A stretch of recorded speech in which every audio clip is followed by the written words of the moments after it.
उदासीनता वक्र या सीमांत प्रतिस्थापन दर के बारे में पढ़ेंगे इस वीडियो में हम। ठीक है ना। चैप्टर नंबर 2 वक्ता व्यवहार का सिद्धांत चल रहा है और वीडियो नंबर 9 है क्लास 12th व्यष्टि अर्थशास्त्र सीरीज का।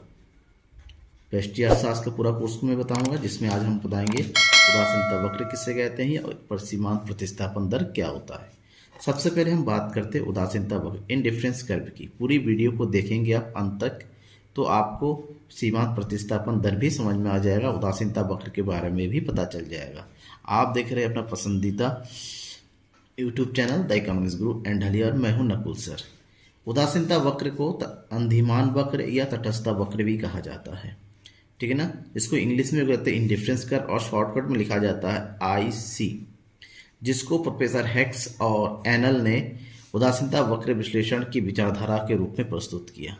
ठीक है ना। उदासीनता वक्र और ये विश्लेषण प्रस्तुत किया उन्होंने जो है उपयोगिता विश्लेषण की यूटिलिटी एनालिसिस की जगह पर।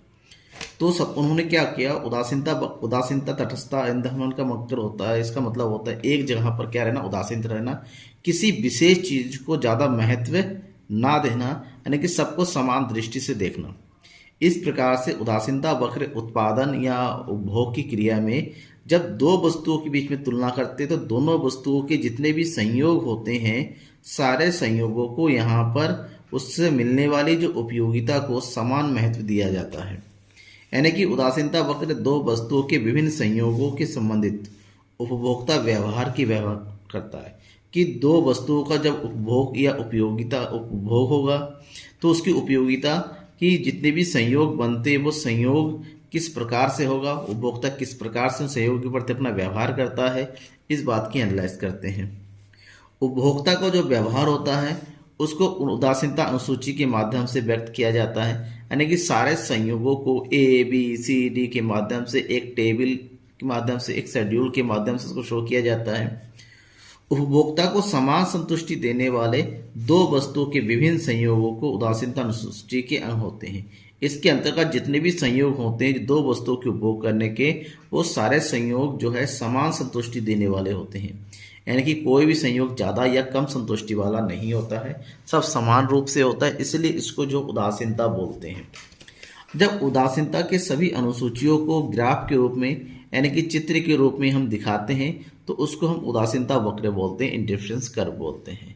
इसी चीज को प्रोफेसर बार्टसन ने सबसे पहले जो है उन्होंने एक परिभाषा दिया था कि उदासीनता अनुसूची दो वस्तुओं के संयोगों की अनुसूची है, यानी कि उदासीनता अनुसूची या कि यूं कहे उदासीनता वक्र दो वस्तुओं के संयोगों का अनुसूची है, जिसको इस प्रकार से व्यवस्थित किया जाता है कि उपभोक्ता उन संयोगों के प्रति उदासीन होता है और किसी एक को अन्य के तुलना में महत्व नहीं देता है। उदासीन होने का मतलब होता है सभी संयोगों को समान रूप से महत्व देना, किसी विशेष को ज़्यादा महत्व नहीं देना, यानी कि उसके सामने जितने भी संयोग हो सब समान होता है, अपनी आवश्यकता अनुसार वो किसी भी संयोग का चुनाव कर सकता है। उदाहरण के लिए अगर हम लेते हैं, ये संयोग बनता है वस्तु X और वस्तु Y के बीच में, दो वस्तु है यहाँ पर X और Y, जहाँ पर पहला संयोग बनता है एक और वस्तु जैसे जैसे, क्योंकि हमारे पास सबको पता है हमारे पास सीमित संसाधन होते हैं और सीमित संसाधनों का उपयोग करते ही दोनों वस्तुओं को उपभोग करना है। ऐसे में जैसे जैसे हम वस्तु X की मात्रा बढ़ाते चले जा रहे हैं वस्तु की Y की मात्रा में कमी आती चली जाती है, लेकिन कोई भी वस्तु जो है जीरो नहीं होता। यहाँ पर सबसे मेन चीज याद रखना है कि उदासीनता वक्र के अंतर्गत किसी भी वस्तु का उपभोग शून्य नहीं होता है, जीरो नहीं आता। अब इसको ये हो गई आपकी उदासीनता अनुसूची। अब उदासीनता अनुसूची को जब हम वक्र के माध्यम से शो करेंगे यहाँ पर तो बनेगा उदासीनता कर्व। कैसे, वस्तु X का 1 और वस्तु Y का 20, वस्तु X का 1 और वस्तु Y का 20, यानी कि कौन सा पॉइंट आएगा, ये वाला पॉइंट। ठीक है ना, दिस पॉइंट। फिर है 2 और 15 यानी कि 16 से नीचे ये वाला पॉइंट। ठीक है ना। फिर आपका 3, 11 यानी कि 12 से नीचे ये वाला पॉइंट। 4 और 8 ये वाला पॉइंट, और 6 और 5। ठीक है ना। तो ये हो गया वस्तु 5 और 6, सॉरी 5 एंड 6 यानी कि 8 से नीचे यहाँ पर, और लास्ट है 6 एंड 5 यानी कि 4 से थोड़ा सा ऊपर, ये वाला पॉइंट। अब हमें क्या करना है, सारे पॉइंटों को आपस में मिलाना होता है, लाइक दिस। ये जो अनुसूची बना हमारा, ठीक है ना, कुछ इस तरह से बन रहा है।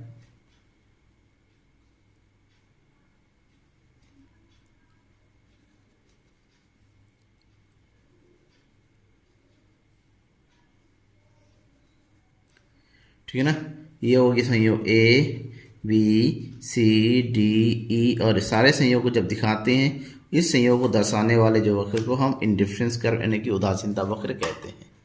अब हम बात करेंगे उदासीनता वक्र के विभिन्न विशेषताओं के बारे में। उदासीनता वक्र की विशेषताएं। उदासीनता वक्र बाएं से दाएं नीचे गिरता हुआ होता है। उदासीनता वक्र जैसे कि अभी मैंने आपको बताया है कि ये ऊपर से नीचे की ओर यानी कि ऐसे गिरता हुआ होता है हमेशा, ठीक है ना। क्यों? क्योंकि यहाँ पर एक वस्तु के बढ़ाने से दूसरी वस्तु में कमी आएगी। नेगेटिव संबंध होता है, ऋणात्मक संबंध होता है दोनों वस्तुओं के उपभोग में, इसलिए हमेशा ऊपर से नीचे गिरता हुआ होता है। एक ही उपभोक्ता के दो उदासीनता वक्र एक दूसरे को कभी नहीं काटते हैं। मान लीजिए यहाँ पर संयोग दिखा रहे हैं दो वस्तुओं के बीच में, इसी तरह किसी अन्य दो वस्तुओं का अगर हम उदासीनता वक्र बनाएं तो दूसरा जो वक्र बनेगा वो इस तरह से बनेगा कि वो कभी भी एक दूसरे को नहीं काटेगा, पैरेलल बनेगा, चाहे जैसा भी हो। क्योंकि वस्तु की उपयोगिता और उपभोक्ता वो क्या होता है, एक ही वस्तु भोग करने वाला होता है, एक ही व्यक्ति होता है, इसलिए उसका उदासीनता वक्र कैसा होगा, इस तरह से होगा। जितने भी बनाएंगे वो कभी आपस में नहीं काटेगा। उदासीनता वक्र कभी भी किसी अक्ष को स्पर्श नहीं करता है। ये इसलिए नहीं करता है क्योंकि कोई भी वस्तु का उपभोग यहाँ पर क्या नहीं होता, जीरो नहीं होता है। जब जीरो नहीं होता तो ये कभी भी ये अक्ष को जो है, ना ही एक्स अक्ष को ना ही वाई अक्ष को ये छुएगा, कभी भी टच नहीं करेगा। और नेक्स्ट है उदासीनता वक्र मूल बिंदु की ओर उन्नतोदर होता है। मूल बिंदु यानी कि जीरो, इसको मूल बिंदु कहा जाता है। और ये कभी भी मूल बिंदु से विपरीत दिशा में, उन्नतोदर का मतलब विपरीत दिशा में भागता हुआ नजर आता है। क्यों? क्योंकि ये किसी अक्ष को नहीं छुएगा, अक्ष को नहीं छुएगा तो हमेशा ये ऊपर की ओर अगले दिशा में, विपरीत दिशा में भागता हुआ नजर होता है, जिसको उन्नतोदर बोला जाता है। और उदासीनता वक्र गोलाकार भी हो सकता है। गोलाकार मतलब गोल आकृति का, जैसे यहाँ पर बना हुआ फ्लैट, ये कभी भी की जैसे ये ग्राफ बन गया, ये गोल ऐसा भी बन सकता है, ठीक है ना। ये वस्तु की प्रकृति और उसकी उपयोगिता के आधार पर निर्भर करता है। नेक्स्ट जो टॉपिक हम पढ़ेंगे सीमांत प्रतिस्थापन दर के बारे में। सीमांत प्रतिस्थापन दर का मतलब होता है एक वस्तु के स्थान पर दूसरी वस्तु की प्रयोग की दर। इसको हम यूँ समझ सकते हैं, संतुष्टि के समान स्तर को बनाए रखने के लिए वस्तु y की वह मात्रा जो वस्तु x की एक अतिरिक्त इकाई प्राप्त करने के लिए त्यागने के लिए तैयार रहता है। मतलब दो वस्तु ये है हमारे पास x और y, दो वस्तुएं x और y, जैसे जैसे वस्तु x की मात्रा हम बढ़ाते चल रहे हैं, वस्तु y की मात्रा में कमी आती नहीं चल जाती। तो वह दर, यदि वस्तु एक x की हम एक इकाई को बढ़ाना चाहते हैं तो उसकी तुलना में वस्तु y की कितनी कमी होगी, इन दोनों का जो अनुपात होता है, y में वृद्धि के लिए x में कमी होने का जो दर होता है, उसे हम सीमांत प्रतिस्थापन दर कहते हैं, जिसका फार्मूला होता है MRS यानी कि marginal rate of substitution equal to change in y change in x। Change in y मतलब y में होने वाला परिवर्तन, ठीक है ना, डिवाइडेड बाई x, यानी कि x के लिए y में जो परिवर्तन होता है। एग्जाम्पल के साथ समझिए, ये है वस्तु x, वस्तु y, पहले में फर्स्ट और वस्तु y की 20 यूनिट, अब वस्तु x की 1 यूनिट बढ़ाया जा रहा है, ठीक है ना। उसके लिए वस्तु y की कितनी यूनिट में कमी करनी पड़ रही है, -5, यानी कि 5/1, ठीक है ना। ये फार्मूले का यूज़ करके देखिए, फिर से 1 यूनिट बढ़ाया जा रहा है तो यहाँ पर 4 यूनिट की कमी हो रही है, फिर से 1 यूनिट बढ़ाया जा रहा है, यहाँ पर 3 यूनिट की कमी हो रही है, यहाँ पर 1 यूनिट बढ़ाया जा रहा है तो यहाँ पर 2 यूनिट। जैसे जैसे हम वस्तु x की मात्रा बढ़ाते चल रहे हैं, वस्तु y की मात्रा में कमी आती चल रही है।